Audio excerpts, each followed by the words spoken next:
Hello, church family. I just wanted to tell you something. I just came out of a coaching class for business.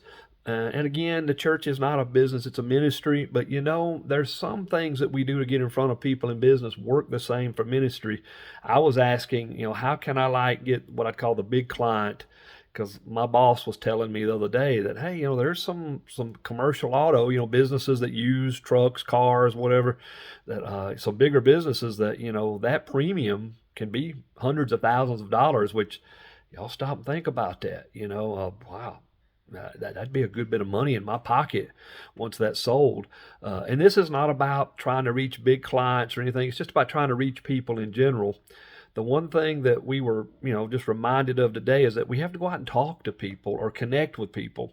And some of you are better at that than others, but whether it's just sending an email, a text, calling people, getting on social media. And if you talk to people on social media, sooner or later, one way you can engage with somebody, send a private message and say, that picture of your grandchildren was so wonderful, or your children, or hey, congratulations on your child doing such and such. I didn't know if y'all went to church or not, but hey, come see us at Central Baptist Church. And of course, remind them we're meeting at the associational office this Sunday. But do that, and you know, but don't be afraid. In other words, we just heard today one fellow said that he figured that he needed to get at least 10 no's every day, 50 every week, and it was, I forgot, was it 2,400? Anyway, it's a good many a year.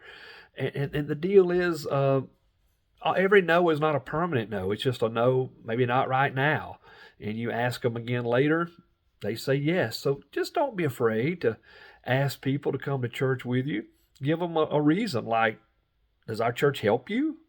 If it does, tell other people they need the same help you're getting from it. It's the same help they need. While we don't want disgruntled, mad people, the church hoppers that hop from church to church, they're not going to, in the long run, help us. But maybe they will, because we're going to confront them. If they get mad or upset, we're going to say, hey, look, we love you, glad you're here. Why don't you quit hopping from place to place and settle down and stay here with us and use your gifts? So you guys can do it. Just contact people. That person I told you in the sermon that I was going to contact, invite to lunch, I've done it. He hadn't responded yet, but I've done it. Okay? So, and I'm going to look on Facebook later. If he's made a comment somewhere, I'll say, hey, check your DM. I asked you a question. Wanted to get up with you and meet with you. I'm going to follow up. So, hey, do it. The worst people can do is tell you no. And if they call you ugly names or whatever, well, they did that to Jesus too. So, you're not any better than him. But don't be afraid to try. That's all I'm saying. Don't be afraid to try. Let's go seize the kingdom, my friends. Let's seize it for the Lord Jesus. God bless.